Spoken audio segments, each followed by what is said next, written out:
Assalamualaikum warahmatullahi wabarakatuh. Bismillahirrahmanirrahim. Alhamdulillah alladzi an'ama alaina bi ni'matil imani wal islam wa asbagha alaina ni'amahu zahiran wa batinan fi mamaril layali wal ayam. Asyhadu an la ilaha illallah al-malikul allam wa asyhadu anna muhammadan abduhu wa rasuluh sayyidul arabi wal ajam. Allahumma salli wa sallim ala sayyidina Muhammadin wa ala alihi wa ashabihi bararatil kiram. Amma ba'du, yang sama-sama kita hormati dan kita muliakan pimpinan daripada Masjid Jami' Riyadhul Abidin Akhil Aziz Al-Mukarram Ustaz Haji Ahmad Zarkasi bin Al-Mukarram Ustaz Haji Ahmad Sanusi bin Kiai Haji Mursyahid beserta seluruh pengurus yang ada, para asatiz wal hujaj, hadirin wal hadirat rahimakumullah. Alhamdulillah, kita bersyukur kehadirat Allah Subhanahu wa taala dengan segala nikmat dan karunia Allah. Salawat dan salam kepada baginda Nabi besar Muhammad sallallahu alaihi wasallam beserta keluarga dan para sahabat, juga seluruh pengikutnya yang tetap setia hingga akhir zaman. Hadirin wal hadirat rahimakumullah, sebelum terjadinya peristiwa Isra dan Mi'raj, baginda Nabi besar Muhammad sallallahu alaihi wasallam itu merasakan kesedihan yang teramat sangat dalam. Kenapa? Karena dua penyokong dakwah beliau wafat. Yang pertama, istri tercinta beliau, Sayyidah Khadijah radhiyallahu anha. Dan yang kedua adalah paman beliau, ayah daripada Sayyidina Ali karramallahu wajha, yang bernama Abu Talib. Maka tahun itu disebut dengan Amul Huzni, tahun kesedihan.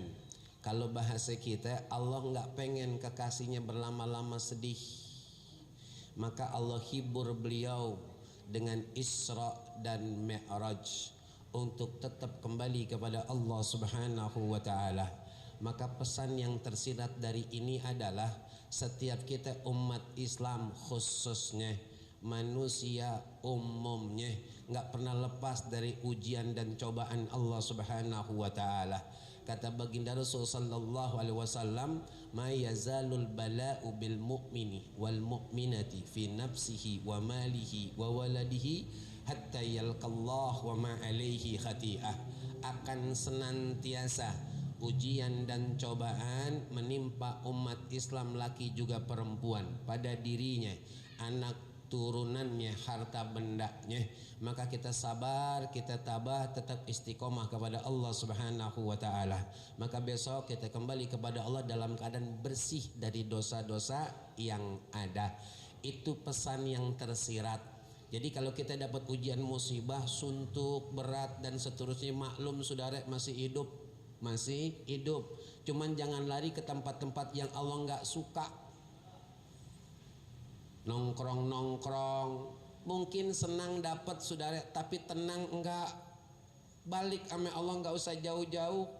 Ambil air wudu, gelar sejadah, matiin lampu, kunci kamar, munajat ame Allah, ngadu ame Allah, ya Rob, ya Rob, ya Rob, ya Rob. Itu ini menurut engkau memang sesuai dengan kapasitas yang ada, tapi banget sangat berat untuk saya rasakan. Bantuin ya Rob, tolongin ya Rob, dan seterusnya. Lepas dari itu, misalkan kita nangis, hilang tenang jadinya. Jangan nyari senang hidup, nyari tenang saudara. Itu yang pertama. Kemudian hadirin wal hadirat rahimakumullah, sebelum berangkatnya Isra dan Mi'rajnya baginda Nabi besar Muhammad sallallahu alaihi wasallam, dada mulia beliau dibelah oleh malaikat Jibril sampai ke bawah perut mulia baginda Rasul. Tujuannya untuk dibersihkan apa yang perlu dibersihkan. Pertanyaan kita, Rasulullah kotornya apa? Enggak ada saudara. Tapi ini Allah yang punya kehendak. Diminta oleh malaikat Jibril untuk melakukan itu, dibersihin dada mulia baginda Rasul dengan air Zam-Zam. Apa pesan yang tersirat buat kita? Maaf kalau bahasa kurang sopan, jangan ngaku bersih. Jangan ngaku nggak ada dosa. Jangan ngaku kayak orang bener. Walaupun jadi rajin sholat. Sebab hati itu semuanya punya, tapi tidak semua orang bisa mengontrolnya. Makanya nasihat Allah dan tegasan Allah, yauma la yanfa'u malu wala banun illa man atallaha biqalbin salim. Besok kata Allah, satu hari yang pasti, saat itu orang yang punya banyak anak waktu di dunia, banyak harta waktu di dunia, enggak ada manfaat kecuali yang datang kepada Allah Subhanahu wa taala dengan hati yang bersih. Maka seorang mukmin itu enggak layak di dalam hatinya ada ujub. Ujub itu bangga dengan apa yang dia lakukan. Sum'ah, nyeritain apa kebaikan yang pernah dia lakukan ame orang lain dicerita. Takabur, sombong. Padahal jelas sombong itu pakaian Allah. Besok kata baginda Rasul, orang yang sombong di dunia, besok di akhirat itu bentuknya kecil kayak semut, cuman paleknya manusia, kecil dia. Kenapa demikian? Allah ingin ingetin, ente kecil hambaku, yang gede aku. Itu dunia, mau itu harta, jabatan, ilmu, ganteng, cantik, semua punya aku, kata Allah. Aku titipkan kepadamu, kamu sombong. Bersihin hati. Jangan ngaku udah sering sholat berjamaah, hadir majlis taklim, kayaknya bener banget, lempeng banget. Belum saudara. Bersihin hati kita. Semua tubuh kita akan hancur. Yang jadi rekaman kita adalah bagaimana hati kita. Maka yang pernah kita sampaikan di majelis kita yang mulia ini tentang 3 orang yang jadi bahan bakar neraka pertama kata Rasulullah, dan itu disampaikan oleh Sayyidina Abi Hurairah. Nih masalah hati kalau kita lihat, nah orang yang hafal Quran, yang tahu Quran, neraka. Orang yang sedekah, royal, seling berbagi, neraka. Orang yang angkat senjata, perang lawan orang kafir, neraka. Emang hatinya? Nih saudara, dibelah sama malaikat Jibril, dibersihin, selesai dibersihin, dijahit lagi, dirapetin lagi, sembuh udah. Nih hadirin wal hadirat rahimakumullah, sebelum kita masuk Isra dan Mi'raj, kemudian Allah Subhanahu wa taala berfirman, a'udzubillahi minasyaitonir rajim, subhanalladzi asra bi'abdihi lailan minal masjidil haram ilal masjidil aqsa alladzi barakna haulahu linuriyahu min ayatina innahu huwas samiul basir. Allah Subhanahu wa taala berfirman, maha suci Allah yang telah memperjalankan seorang hambanya, yakni baginda Rasul sallallahu alaihi wasallam, dengan ruh dan jasad pada satu malam dari Masjidil Haram ke Masjidil Aqsa. Nasihatnya adalah kita diingetin sama Rasulullah lewat peristiwa Isra. Karena Isra itu dari Masjidil Haram ke Masjidil Aqsa. Masjid ke masjid. Pertanyaannya, setiap hari dari subuh sampai isya, khususnya yang laki, di mana kita? Di mana kita? Emang kenapa Sukron? Dulu waktu Fathum Makkah, kata baginda Rasul sallallahu alaihi wasallam, siapapun yang masuk masjid aman. Kalau bahasa kita sekarang, ente keluar atau di dalam rumah enggak aman dari dosa, yang aman insya Allah di masjid. Makanya kata Rasulullah, idza ra'aitumur rajula ya'tadul masajida fashadu lahu bil iman. Jika kalian menyaksikan, melihat ada orang yang senantiasa ke masjid, maka persaksikanlah oleh kalian untuk orang ini nih yang sering ke masjid, dia adalah orang beriman. Masjid nih saudara, aneh kan? Laki nggak ada halangannya, nggak ada halangannya, nggak doyan banget sama masjid. Kalau perempuan sih malum saudara, ada menstruasinya, ada nipasnya, ada wiladahnya yang nggak boleh masuk ke masjid. Emang apa? Masjid lebih mulia ketimbang perempuan yang lagi berhalangan. Tenang Sukron, kan ada nih penyumbat yang nggak menjadikan itu kotoran netes. Bukan masalah netes kagak netes ya ibu, tapi itu ente lagi berhadas besar, maka nggak boleh masuk ke masjid. Tapi kan kita mau ngaji, tetap dapat pahala ibu ngajinya karena sering ngaji. Walaupun di rumah nggak datang dengan alasan uzur syar'i menstruasi, tetap dapat pahala. Yang laki menstruasi, ayo dah, yang laki menstruasi saudara, enggak Sukron, kok nggak ke masjid? Kenapa? Kan gitu pertanyaannya. Jangan beralasan, oh kita mah tetangga masjid Sukron, tetangga doang. Datang kagak, mendingan yang jauh. Makanya begitu kata baginda Rasulullah sallallahu alaihi wasallam, sab'atun yuzilluhumullahu fi zillihi yauma la zilla illa zilluh, minha rajulun qalbuhu mu'allaqun bil masajid. 7 macam kelompok manusia menurut hadis ini kata Rasulullah besok di padang mahsyar yang benar-benar dahsyat itu tempat. Mohon maaf, kita dalam keadaan telanjang, matahari dekat banget ame pale kita, nggak ada aungan, nggak ada aungan, nggak ada judulnya puun yang rindang, nggak ada atap, nggak ada apa lagi dah, nggak ada payung dan yang sejenisnya. Tapi ini 7 orang kata Rasulullah dapat naungan dari Allah. Minha, salah satunya adalah rajulun qalbuhu mu'allakun bil masajid, seorang yang hatinya selalu terpaut ke masjid. Kita ini manusia saudara hadirin wal hadirat, maaf bukan hewan. Kalau hewan untuk ikut kudu diikat lehernya. Kalau kita disentuh hatinya lewat panggilan-panggilan Allah termasuk azan.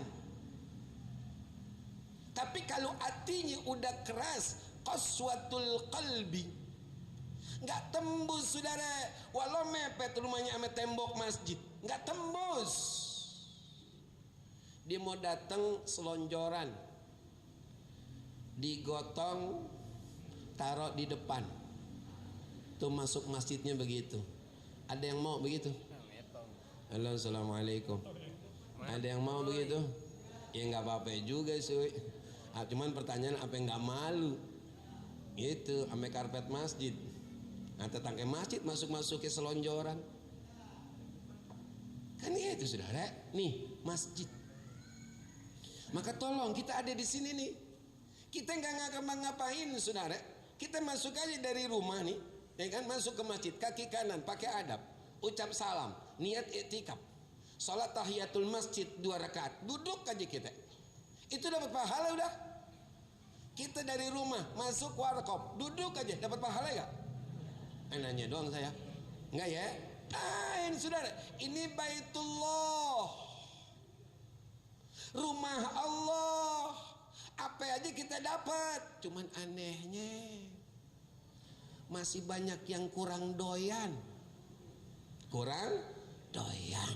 Yang udah dipanggil jelas-jelas dan ada ayat Qur'annya dari dulu. Ya ayyuhalladzina amanu idza nudiya lis-salati min yaumil jumu'ati fas'au ila dzikrillah wa dzarul bai' dzalikum khairul lakum in kuntum ta'lamun. Simpelnya ini ayat, yang laki-laki kata Allah, hambaku, ente udah balik, sehat, berakal, mampu jalan, hari Jumat tinggalkan seluruh aktivitas, berangkat ke masjid untuk ibadah kepadaku kata Allah. Kira-kira berangkat gak? Halo, assalamualaikum. Berangkat syukran. Cuman khatib udah di khutbah kedua. Berangkat syukran. Cuman udah di khutbah kedua. Saudara, mohon maaf, kalau kita ngaji sama guru-guru kita, pintu nih mohon izin kepada pengurus ketua dan seterusnya, pintu Riyadul Abidin, setiap Jumat ada malaikat yang bawa buku catatan. ame pensil kalau kata kita. Bang Rahmat 10.15. Bang Rahmat. Bang Sarip 10.16, beda semenit. Beda semenit. Ada si Pulan didatengnya ketika khatib Assalamualaikum warahmatullahi wabarakatuh. Malaikat yang di pintu-pintu tutup buku catatan, ikut gabung ame jamaah. Kira-kira nama dia ada gak? Jangan nanya entar besok kami Allah, mana pahala saya ya Allah waktu Jumat. Emang itu datang? Asa iya, setel videonya. Khatib udah salam ente datang. Malaikat aku udah gak nyatet, udah tutup catatan. Nama ente gak ada. Mau begitu terus? Nanya nih. Masjid saudara, masjid, tolong tempat favorit kita masjid, udah top banget tuh, udah top banget. Kita lanjutkan hadirin wal hadirat rahimakumullah. Nah, ketika kita memang umat Islam mengadakan peringatan Isra dan Mi'raj, itu peringatan Isra dan Mi'raj sama ame peringatan Maulid saudara. Artinya nggak dianjurkan, tapi juga nggak dilarang. Artinya nggak diperintahkan. Kalau diperintahkan jadi wajib.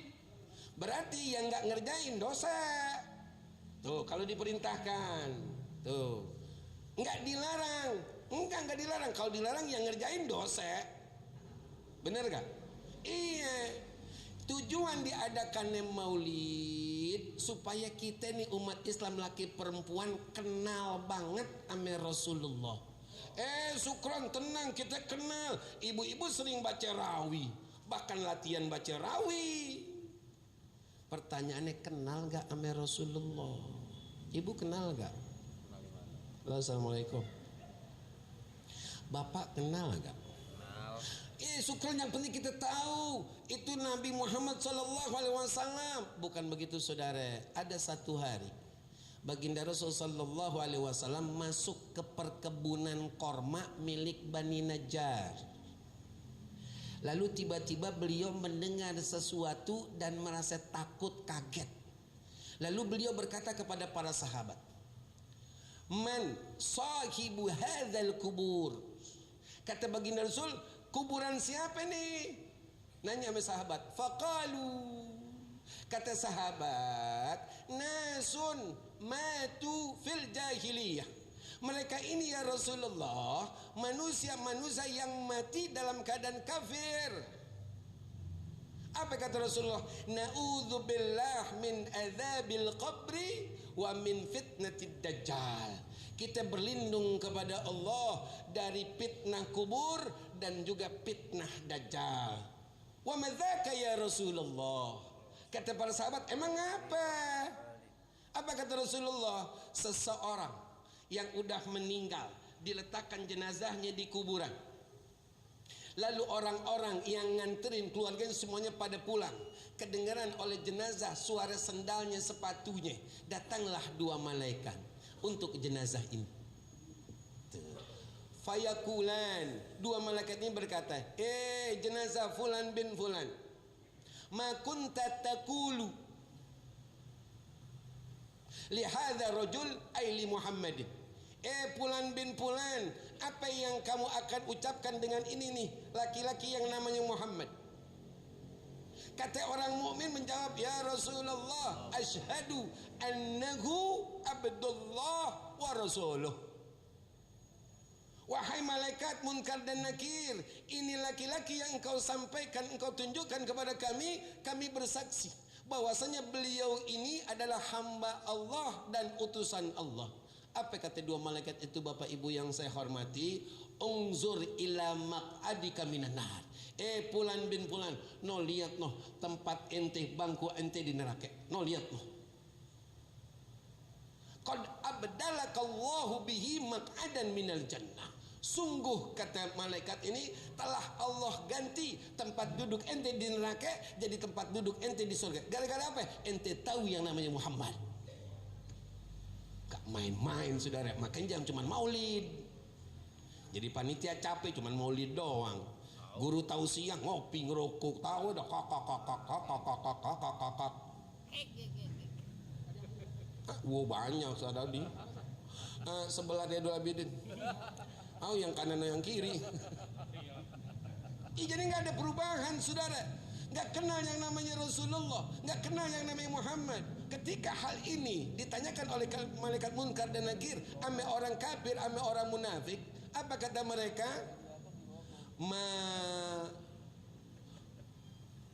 Ma kunta taqulu li hadza rajul ay Muhammad.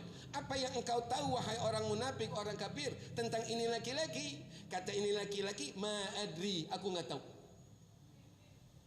Kata malaikat, ma daraita wala talaita. Ente enggak tahu, ente kagak baca. Langsung dipukul bimitraq min hadidin baina uzunaihi. Dipukul ame malaikat dengan palu dari besi yang letaknya di tengah-tengah dua telinganya sini. Pam, jerit dia. Yang dengar jeritan tersebut semuanya kecuali dua hamba Allah. Nih saudara, itu namanya maulid. Ibu-ibu berkata doang. Ibu-ibu sono ini sih kaget. Kagak ada bedanya. Nyewa bajai buat naruh berkat. Duluan Ustaz saya maafin banget duluan ya, iya enggak apa-apa. Ini berkat ya, alhamdulillah makasih banyak ya. Baja udah nungguin. Banyakan dia. Enggak banyakan dia mah. Oh subhanallah dah. Nih lagi. Nih. Kalau untuk Isra saudara gitu. Mengenalkan kita umat Islam laki perempuan lebih dekat lagi. Apa itu sholat? Apa keistimewaan sholat? Apa manfaat sholat? Apa konsekuensi bagi orang yang ninggalin sholat? Maka saya nanya nih sama jamaah, kalau boleh nanya, menurut jamaah baik yang laki ataupun perempuan, bila maaf ya kalau bahasa kurang sopan, bila ada yang nanya, siapakah orang yang bodoh? Kira-kira jawabannya apa? Yang bodoh. Siapakah orang bodoh? Oh, orang bodoh Sukron yang nggak bisa baca, nggak bisa nulis. Dia kalau jangankan bahasa Arab, bahasa asing, bahasa Latinnya dia kagak bisa. Terus dia bagaimana? Dia suruh minta bacain kalau ada WA. Kalau nulis diminta tolong tulisin. Itu orang bodoh Sukron. Salah. Orang bodoh adalah orang yang gak tahu arah kiblat. Itu orang bodoh. Sebodoh-bodohnya manusia adalah orang yang gak tahu arah kiblat. Bodoh itu. Asli itu bodoh. Pertanyaan yang kedua, siapakah orang yang sombong? Oh, orang yang mamerin harta bendanya, jajan, terus di-share, makanan yang ano-ano pergi dan seterusnya. Bukan saudara. Orang yang sombong adalah orang yang gak rindu untuk sujud kepada Allah. Itu sombong dia. Kan kita sujud 34 kali saudara dalam sehari semalam. Itu kurang aja dari 34. Berat saudara. Sombong banget nih orang. Seakan-akan dia bisa hidup tanpa Allah. Seakan-akan bisa hidup tanpa Allah subhanahu wa ta'ala. Ini nih. Ini aja misalkan kita jadiin modal nih. Lempeng kita hidup. Asli lempeng. Ini aja kita jadiin modal nih. Gitu. Sebab kalau, mohon maaf, kalau orang banyak dengar tausiah, akhirnya gumoh, luber. Dan dia juga dengerinnya bosen misalnya, nggak jadi guna. Kayak botol, kalau dia netep nih tegak begini, kita isiin air lewat selang penuh. Tapi kalau botolnya goyang, nggak penuh-penuh, banyakan yang tumpahnya. Ini aja, karena ilmu itu nggak perlu banyak, yang penting paham. Setelah paham, diamalin. Setelah diamalin, disebarin, khususnya buat keluarga kita. Nih hadirin.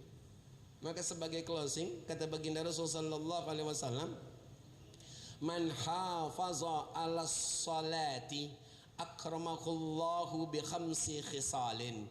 Barang siapa dari kita umat Islam memelihara, menjaga ibadah sholatnya setiap hari 17 rakaat 5 waktu dari subuh sampai isya, ya kan? Maka Allah akan muliakan dia dengan 5 perkara. Yang pertama, yurfa'u anhu dhaiqul is. Allah akan angkat kesulitan hidupnya. Maka kalau kita pengen hidup kita tenang, nyaman, enggak gundah, enggak bingung, enggak gelisah, jaga sholat. Tapi kan permasalahan banyak, syukran, tenang dengan sholat beres. Ista'inu bis sabri was salah.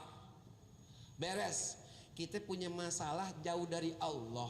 Bagaimana enggak makin susah, saudara? Gimana kagak makin sempit hidup?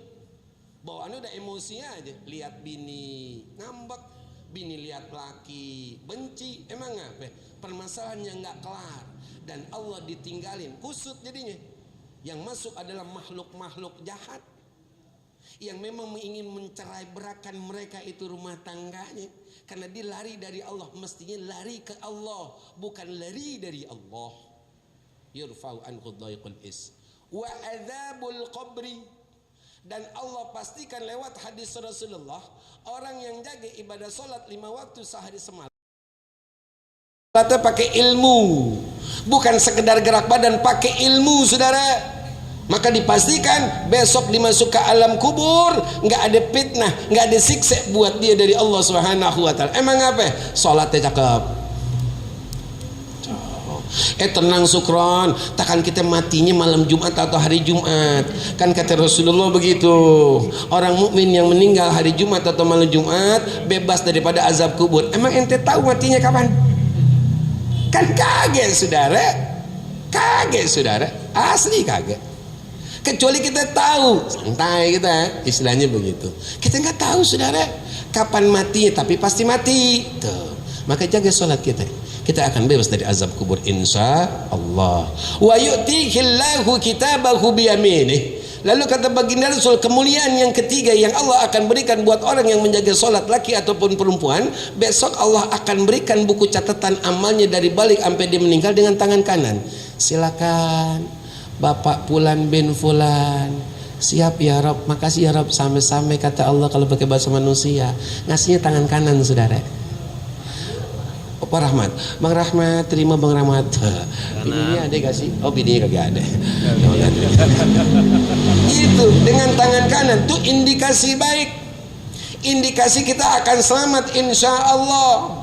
Maka supaya kita bisa memastikan besok kita itu dapat nikmat kemuliaan dari Allah, buku catatan amal kita Allah kasih dengan tangan kanan. Jangan pernah main-mainin sholat. Kasih haknya sholat, jangan jadi pencuri sholat. Kayak apa syukur pencuri sholat? Allahu akbar, bismillahirrahmanirrahim, amin, Allahu akbar, Allahu akbar, waladhdallin, at-tahiyat, assalamualaikum. Itu pencuri sholat tuh. Itu pencuri sholat, saudara tuh. Dia lebih parah ketimbang, maaf ya, pencuri berapapun dia curi duit atau harta masih kalah dengan pencuri sholat. Emang apa? Dia mencuri haknya sholat, dan sholat itu kita menunaikan haknya Allah untuk disembah. Itu berarti di situ, saudara. Wa yamuru 'alas sirati kal barqi, kata baginda Rasul. Besok dia akan menjebat di as-sirat secepat kilat. Kan beraneka ragam besok manusia. Naik nih ke pinggiran nih, awal jembatan, gelap banget dah. Nggak dibayangin dah gelapnya, sangat gelap. Jauh ribuan, bisa ratusan ribu kilometer buat sampai ke ujungnya. Jalannya kagak rata, saudara. Kok bisa tahu begitu? Setiap ini ada posnya. Lihat di dalam kitab Daqaiqul Akbar fi Dzikril Jannati wan Nar. Itu diterangkan begitu, saudara. Kanan kirinya itu menjilat-jilat api neraka jahanam. Coba dah, dosa banyak, takut iya, jalan di jembatan yang begitu tipis nih, ya Rob. Terbalik melanting masuk ke jurang neraka hampir bisa pasti, saudara. Kalau nggak mau, jaga sholat, jaga sholat. Sebelum Allah panggil dengan malaikat Israel, maka hormatilah panggilan azan, suara muazin. Itu adalah suaranya Allah. Wa yadkhulul jannah bighairi hisabin. Dia akan masuk surga tanpa hisab dari Allah Subhanahu wa taala. Orang masuk surga tanpa hisabnya Allah dan nikmat banget saudara. Silakan minggir. Yang ini jalan terus. Ayo, ngantri kata malaikat. Ente nih sekelompok sini. Dia dulu abidin kan? Oh iya, sini. Kesian. Saya ngaji sama abahan. Berarti jangan neraka, surga. Ini enggak nih. Ini masih tidak dulu abidin. Iya. Yang setiap malam Senin kan? Iya. Yang duduknya di depan kan? Iya. Sini. Emang apa? Udah ngaji Isra Mi'raj, bahasa tentang keutamaan sholat dan kemuliaan yang Allah berikan bagi orang yang jaga sholat. Maka kata Allah Subhanahu wa taala, ente udah bagus, jangan ngantri di sini. Ini buat orang dihisab. Yang sebelah sini aja langsung masuk surga. Malaikat, anterin hambaku masuk surga. Nikmat banget.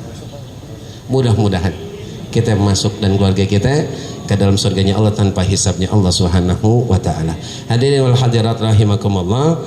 Kita tutup sementara waktu, tapi sebelumnya mohon ikhlas baca Fatihah buat kakak kami. Yang pertama kakak kandung kami, Ibu Jamilah binti Kiai Haji Anwar bin Haji Muhammad bin Haji Meran, yang saat ini ada di rumah sakit dan dengar berita terakhir istilahnya mau dioperasi. Yang kedua kakak ipar saya, suami daripada Ibu Saidah binti Kiai Haji Anwar bin Haji Muhammad bin Haji Meran, beliau pun akan dioperasi besok. Maka mohon doanya lewat Fatihah dari orang-orang soleh, solehah, orang-orang baik malam hari ini, tuan-tuan guru. Mudah-mudahan dengan barokah mujizat suratul Fatihah ini berobat dan tindakan operasinya diberikan kelancaran dan kemudahan oleh Allah Subhanahu wa taala. Diberikan kesembuhan yang segera dari Allah Subhanahu wa taala untuk bisa kembali beraktivitas sebagaimana biasa, meningkatkan iman dan takwa, juga berkumpul bersama keluarga dalam keadaan bahagia. Bitilka niyah wa bikulli niyatin shalihah biniyatis shifa was sihah was salamah biniyatil qabul wal maqbul wal madhkur ila hadratir rasul sallallahu alaihi wasallam. Al-Fatihah.